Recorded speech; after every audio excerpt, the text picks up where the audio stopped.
All right, let's dive into a world of psychological thrillers. Oh, yeah.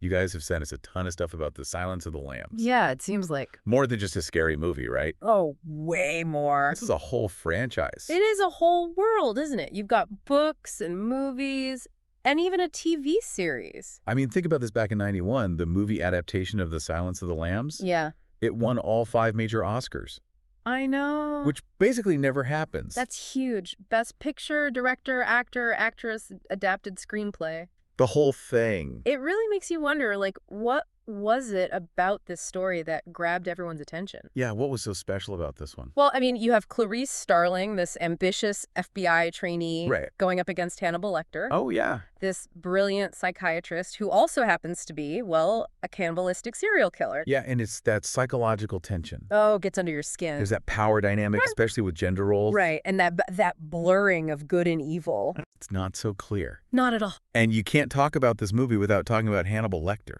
Oh, of course not. Anthony Hopkins. Just legendary. I mean, even just that line, I ate his liver with some fava beans and a nice Chianti, Chilling, isn't it? gives me chills every time. What's amazing is that Hopkins, he was only on screen for like 16 minutes Really? in the whole film, and yet Oh, wow. he created one of cinema's most iconic villains. I mean, it really makes you think about how a villain can be so captivating, Right. but terrifying at the same time without being over the top. Subtly terrifying. Yes. It's all in the details. But a story doesn't start there, right? No, not at all. This is part of a larger series. It goes even further back. For those who maybe aren't familiar, can you kind of walk us through that? Well, Silence was actually a sequel to Red Dragon, Okay. which came out in 1981 Okay.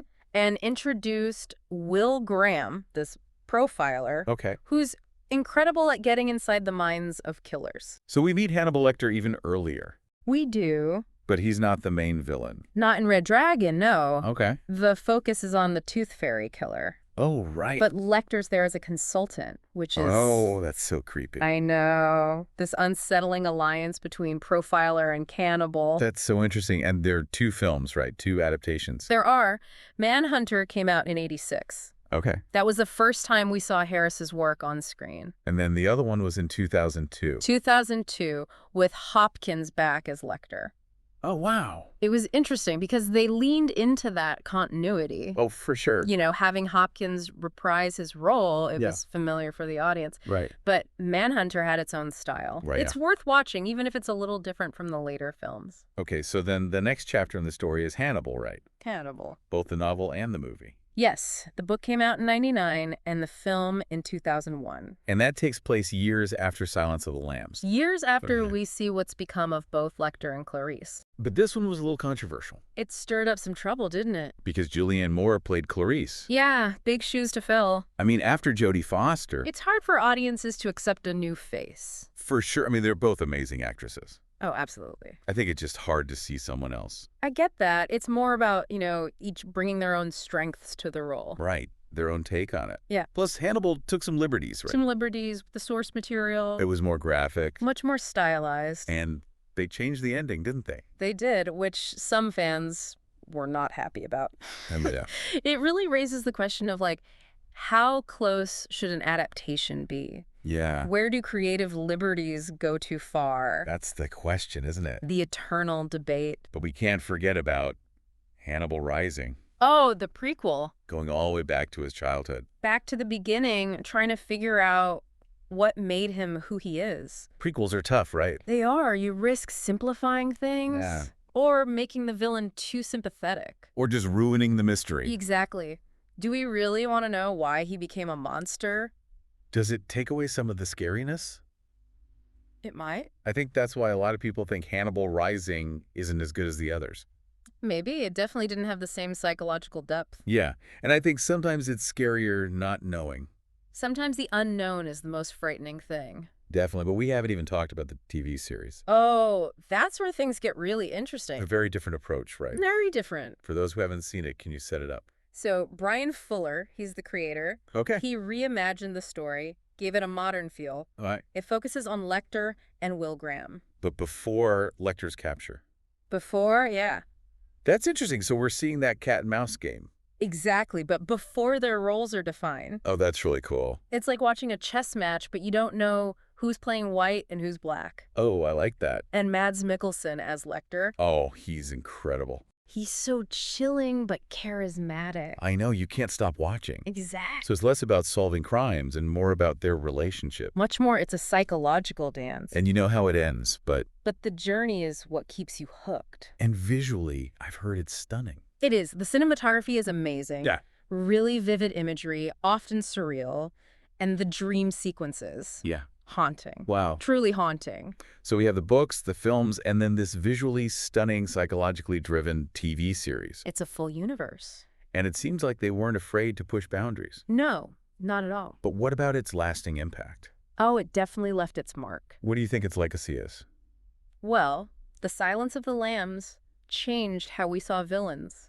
How so? Hannibal Lecter isn't lurking in the shadows. Yeah. He's cultured, sophisticated, even charming. And that's what makes him so scary. Exactly. It's the monster hiding in plain sight. I can see that being reflected in villains that came after. Oh, absolutely. Like John Doe and C7. Oh, yeah, that intelligence and ruthlessness. Chilling. It gets under your skin, doesn't it? It does. And Clarice Starling was pretty impactful, too. Oh, she was a game changer. In what way? She's a woman in a male-dominated field, Yeah. battling skepticism every step of the way. Absolutely. It's not just catching killers for her, it's proving herself. Which so many women can relate to. Absolutely, it's about those gender dynamics. Totally. Have those dynamics changed since then?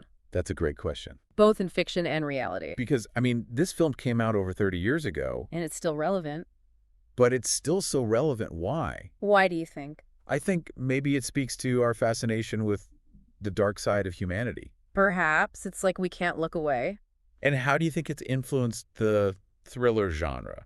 Oh, it's set a new standard. Okay. For psychological thrillers, for sure. Yeah. I think it definitely did. Yeah, it set a new standard. For sure. I mean, think about shows like Mindhunter and Dexter. Oh, yeah. Those feel like they came from silence. In a way, yeah. They both really get into the psychology of the criminals Oh, absolute and silence. people hunting them. It's like blurring the lines between good and evil. Yeah, and the way it looks, Oh, the visuals. like Mindhunter, Yeah. the interrogation scenes, Oh, so intense. those dimly lit rooms. The close-ups, yeah. You can feel the tension. Oh, totally. That feels like it came straight from silence. It's a direct echo of what Demi did in Silence, yeah. And they use psychological profiling. Oh, for sure. Silence of the Lambs made that mainstream. Definitely. And Mindhunter really explored that. Yeah, the methods and the moral dilemmas. Right, like how far do we go to understand evil? Exactly. And does that understanding then corrupt the people trying to fight it? Ooh, that's a good question. It's a chilling thought, isn't it? It is. It really is. But going back to the Oscars, Yeah. what was it about Silence of the Lambs at that time that made it such a phenomenon? What made it resonate so much? I think it's a lot of things. Like what? The acting is phenomenal, the direction is masterful, Yeah. and the story, it grabs you, but it also makes you think. Right, but also the timing, right? The timing was crucial. Came out in 91. Yeah, think about what was going on then. The end of the Cold War. Yeah, the rise of serial killers. People were scared. A lot of anxieties, you know. Yeah, like danger could be anywhere. Anywhere. Even at home. Even at home. And I think Clarice, she's like the symbol of resilience. In the middle of all that chaos, yeah. She's not a superhero. No, She's flawed. but she's determined Yeah. to do what's right, Even when she's scared. even when it terrifies her. Yeah, that's what makes her so compelling. I think so too. You see her struggle, Her fear. but also her courage. Yeah, She's human. she is. She's relatable. Absolutely. And in a world that felt so chaotic, yeah, she was like a light, a glimmer of hope. someone standing up to the darkness. Even when the odds were against her, I think that resonated with a lot of people. especially women, yeah. Seeing her fight those battles. Against prejudice, against doubt. She showed that you can be strong and vulnerable. You don't have to choose. And I think she paved the way for so many other female characters Oh, absolutely. in thrillers and crime dramas. Complex, capable women. And it's interesting how much of the franchise's success Yeah. is tied to those performances of Hannibal Lecter. Both Hopkins and Mickelson. They were both so good, They were both so different. but they both got it. They captured the essence of him. It's fascinating how they approached his intelligence. I know, it's like they're playing different parts of the same mind. Yeah, Hopkins was otherworldly, Yeah, always 10 steps ahead. but Mickelson was more about The manipulation subtle control, yeah. and that ambiguity. Oh, that's what makes him terrifying. You never know what he's thinking. Is he being genuine or is it a game? Exactly. You're always guessing. Which goes back to that question. What makes a monster? Is it just evil acts? Or is there something more? I don't think it's black and white. No, the franchise blurs those lines. Even Clarice. She's the good guy. But she makes tough choices. Morally questionable choices. And get things done. It makes you think maybe everyone has some darkness inside. Yeah, maybe the heroes aren't so different. That's what makes this franchise so good, you know? It's not just scares. It's deeper than that. It's about human nature. The uncomfortable truths. That evil can be attractive. That it can wear a mask. It's like it's holding up a mirror, To society. asking how well do you know yourself? How easily can you be fooled? Okay, so Silence of the Lambs was a huge success. Oh, yeah. Critically acclaimed. And a box office smash. But did the other films and the TV show live up to that? That's the question, Look, isn't it? Red Dragon had its moments, It did. but it was always going to be compared to Silence. It's like trying to recapture lightning in a bottle. You can't really top the original. It set such a high bar. And Hannibal was divisive. Some people loved it, some hated it. Too graphic for some. Too stylized. People miss Jodie Foster. It's interesting, though, right? It is. How passionate fans are. About this world. They really care about these characters. Even the TV show, Which got canceled? after only 3 seasons, But it still has a huge following. that says something. It does. It means this franchise has power. Even when it takes risks, Even when it changes things up. people are still drawn to it. They are. Okay, so for someone who's never seen any of it, A newbie. where should they start? Tough question. Book or movie first? I'm a book person, so I'd say the novel The Silence of the Lambs. Okay. Harris's writing is amazing. Yeah, It really pulls you into that world. but the film is incredible too. Oh, it's a masterpiece. You really can't go wrong either way. Exactly. 2 different ways to experience the same story, Yeah, like trying the same dish. but made by different chefs. I like it. Each Dan. one brings something unique. And once you've seen Silence, The world is your oyster. you can explore the other books and films. Each one adds another piece to the puzzle. A different angle on Hannibal Lecter. It's like assembling a psychological jigsaw puzzle. I like that. But as you go through it all, Yeah. think about this. How has this franchise changed how we see monsters? That's a good question. Not just in fiction, but in real life, too. Because The Silence of the Lambs came out over 30 years ago. A long time ago. But it still has an impact. It made us question who the heroes are and who the villains are. And that may Maybe be... the scariest monsters are the ones who look just like us. Ooh, that's a good line. It is, isn't it? I think that's a good place to stop for now. A good cliffhanger. When we come back, we'll talk about how the idea of the monster has changed. And how the Silence of the Lambs is still relevant today. Okay, so we've spent a lot of time with The Silence of the Lambs. We have, going all the way back to the beginning. The book, the movies, even the TV show. It's a pretty big world. It really is.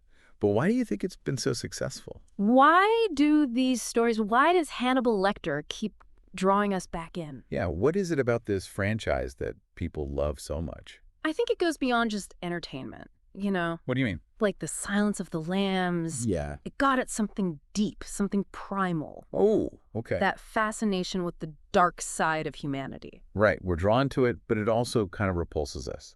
It does, doesn't it? It's both. And I think Thomas Harris, with his writing and his characters, Yeah. he gave us a way to explore that darkness. Safely. Yeah, Yeah, through story. like staring into the abyss, but from a distance. Exactly. But you brought up a good point earlier I did? about how this franchise has shaped how we view monsters, Oh, right. both in stories and in real life. Yeah, that's a big one.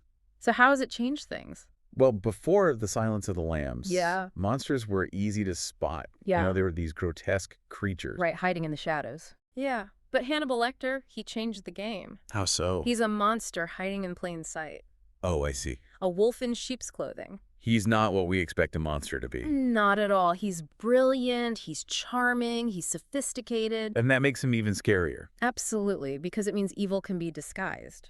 as someone we might even admire. Exactly. That's a terrifying thought. It is, and I feel like we see that now in a lot of stories. Oh, yeah, in movies and TV shows and books. The villains are smarter, more complex. They're not just brutes anymore. Yeah, they're manipulative, they blend in. And that makes them so much more dangerous. It's like in real life, too, right? Oh, for sure. Sometimes the people who do awful things, They seem so ordinary. you never suspect them It makes you realize you can't just categorize people. as good or bad. There's so much gray area. And I think The Silence of the Lambs, Yeah. it also made us think about heroes differently. How so?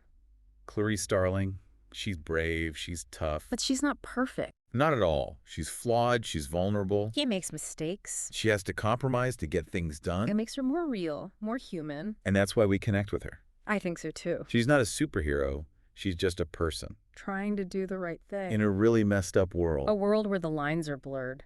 Exactly. And that's the legacy of The Silence of the Lambs, I think. It made us question everything. Our heroes, our villains, ourselves. It showed us that the world isn't black and white. It's much more complicated than that. So what's the takeaway for our listeners? What should they be thinking about as they watch these movies or read these books? What's the big picture here? I think it's about how stories change over time. Okay. How the idea of the monster evolves. And how The Silence of the Lambs played a part in that. A big part. Because what we fear, what we consider monstrous, It's not static. it changes with us. As a society, as individuals. And I think that's why this franchise still resonates with us. Because it forces us to look at ourselves. And the world around us. And ask some uncomfortable questions. About good and evil, about human nature. About the monsters we create. And on that note, I think it's time to wrap up this deep dive. I think so too. It's been quite a journey. It has, but a fascinating one. And I think everyone should experience it for themselves. Read the books, watch the movies. Come to your own conclusions. See what you think about this complex world. And maybe, just maybe, it'll make you look at the world a little differently. Perhaps. So until next time, thanks for listening. Thanks for having me.